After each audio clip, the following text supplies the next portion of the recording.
You know what? It made me think of a situation where I had a parent during a heavy recruiting tournament, and he came to me and he said it was maybe a day before we set off to travel, and he gave me a call, and he said, "Hey, Coach Ant, the last tournament, I know my son, he had some pretty good games." He said, "But I know the schools that's heavily recruiting him, they're going to be at an attendance at this tournament."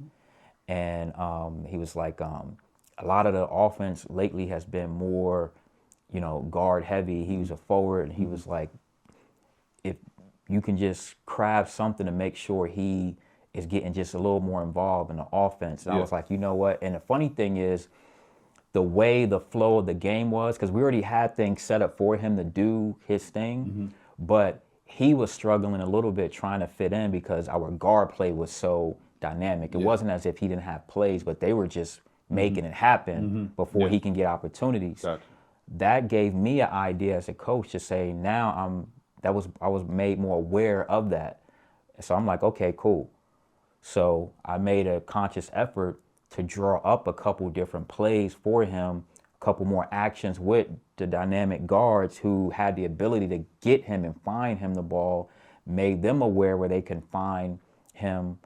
And next thing you know, the very next game, he came out, boom, aggressive 16. He's scoring in the flow. Because not only the plays that we drew up for him, he scored on a high clip on those plays, but he was doing his natural, he's scoring within the flow. So he went from, I think the last game we played, he had like 6 points. He went to 16 points. Nice. So it's stuff like that. If you have those conversations, that was a great way that a parent addressed the situation with the coach. So.